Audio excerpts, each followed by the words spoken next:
Eendag was daar 'n jong seun Jan, wat saam met sy ma op 'n plaas gewoon het. Die gesin was baie arm. Môre Stoffel, wat gaan ons vandag alles doen? Ons het niks meer kos in die huis oor nie. Verkoop my, dan kan julle weer 'n bietjie kos koop. Môre ma. Môre Jan, jy moet vandag vir my 'n werkie doen. Natuurlik ma. Ek en Stoffel sal sommer met die groentetuin wegspring. Nee Jan, jy sal die koei vandag moet veiling toe vat. Ons moet haar verkoop sodat ons geld vir kos kan hê. O, Dit is vir die beste, Jan. Jou ma kry swaar.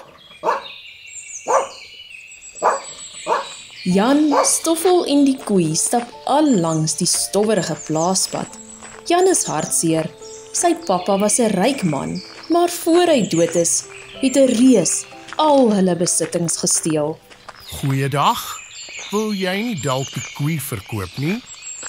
ek vat haar veiling toe. Ons het die geld nodig om kos te koop. Wag, ou seun. Ek sal jou iets veel beter aanbied as wat jy op die veiling vir haar gaan kry. Kyk, ek het towerboontjies. Nee, dankie. Ons het geld nodig. Hierdie towerbone sal al julle probleme oplos. Is jy seker? Maar goed dan. Die ou man neem die koei en Jan en Stoffel stap opgewonde terug huis toe. Hy kan nie wag om vir sy ma die goeie nuus te vertel nie. Mamma, ek het die koei vir hierdie towerbone verruil. Jy het wat gedoen? Ek hoor seker nie reg nie. Maar die ou man het gesê dit sal al ons probleme oplos. Hy het jou om die pos gelei. Jy het die koei surkamstige towerbone weggegee.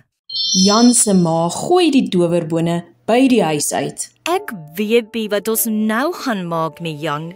Jan sit kop onderste bo en werk in hul groentetuin. Ek het werklik geglo dis towerbone. Jan werk hard op die plaas. Hy haal eiers uit die hoenderhok. Stoffel help oral waar hy kan.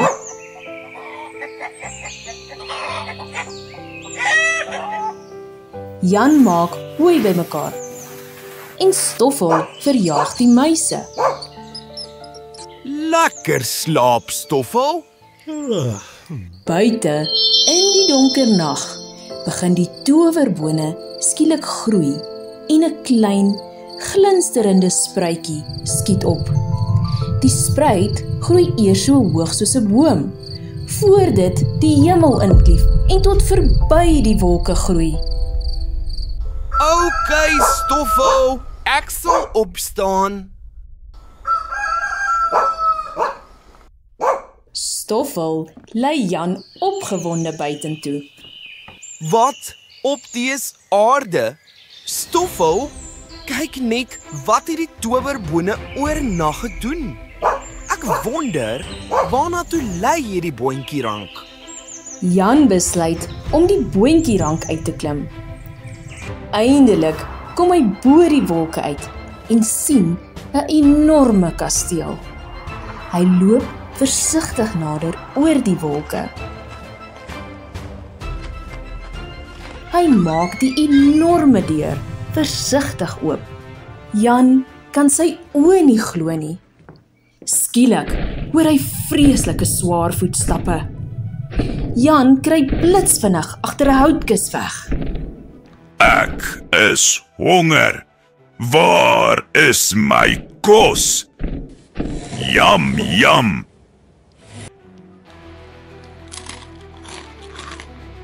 Ek soek al my gesteelde goud. Bring dit onmiddellik vir my. Jan luister verstom. Die reus se huishoudster draf vinnig met die gang af. Sy kom in 'n kamer vol van die reus se gesteelde skatte. Sy bring vir hom 1 sak vol goue muntstukke. Goud, goud, al my kosbare goue muntstukke. Ek het mos baie meer as dit. Bring ook my ander muntstukke. Die huishoudster hardloop weer in die gang af. Die keer gaan haal sy 2 sakke vol goue muntstukke. Die reus soek nog muntstukke en die huishoudster gaan haal 4 sakke. Eindelik is die reus tevrede en raak hy op sy muntstukke aan die slaap. Jan sluip versigtig nader aan die slapende reus. Eindelik waag hy dit om 'n paar muntstukke by die reus se voete op te tel. 4, 5, 5. Ek ruik die reuk van 'n stoute jong man. Jong man, jy moet eerder hier wegkom voor die reus wakker word. Sy help Jan om te ontsnap en ook net betyds voor die reus wakker word. Jan hardloop so vinnig hy kan, sy sakkie met goue muntstukke in sy hand. Hy gly met die enorme boontjierank af tot onder. Hy gooi die hoope goue munte op die tafel uit. Jan, hierdie is genoeg om sommer baie kos te kan koop. Kort daarna besluit Jan om weer met die boontjierank op te klim. Hy groet vir Stoffel en klim die boontjierank uit. Die reus kom weer die gang afgestap. Jan kruip vinnig weg en luister aandagtig. Bring vir my goue harp. Doen dit onmiddellik. Die huishoudster hardloop met die gang af. Sy speel op die harp terwyl sy dit bring om die reus te kalmeer. Die harp se betowerende musiek sit die reus in 'n goeie by. Dit maak hom so rustig dat hy weer aan die slaap raak. Jan wag sy kans af voor hy nader probeer kom. Vinnig gryp hy die harp en hardloop uit die kasteel. 4, 5, 5. Ek ruik die reuk van 'n stoute jong man.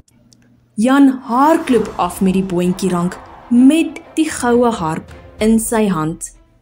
By die huis wys hy opgewonde vir sy ma die goue harp. Die musiek van die harp maak sy ma gelukkig. Hulle almal dans saam op die harp se betowerende musiek. Jan besluit om die reus se kasteel nog eenmaal te besoek. Hy loop vol selfvertroue nader en kruip in die kasteel weg.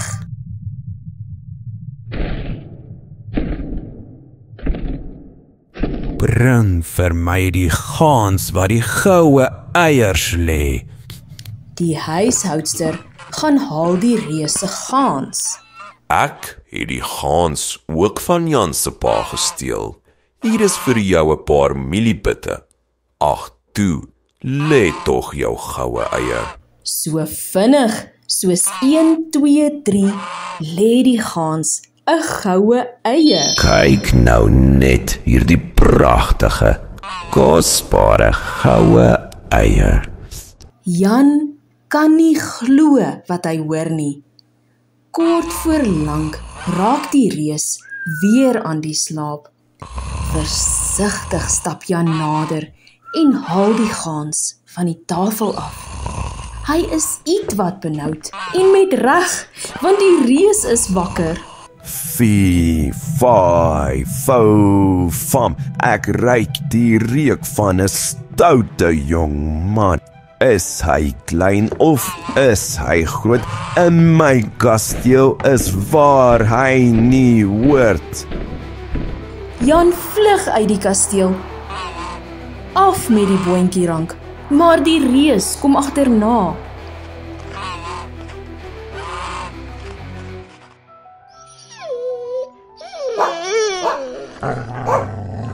Jan vind 'n byl.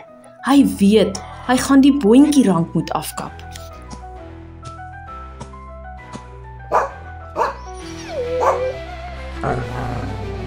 Hoekom blaf jy so? Ons moet die boontjierank afkap. Saam kap Jan en sy ma aan die boontjierank. Eindelik val dit om, voor die reus daarmee kon afklim. Ek is so bly jy is veilig, Jan. Hallo Gansie, welkom hier. Kyk net, wat het ek hier, ma? Dis die gans wat die goue eiers lê, Jan. Ek dink al ons probleme is eindelik verby, ma. Van toe af het Jan en sy ma gelukkig gewoon en nooit weer enige tekorte gehad nie.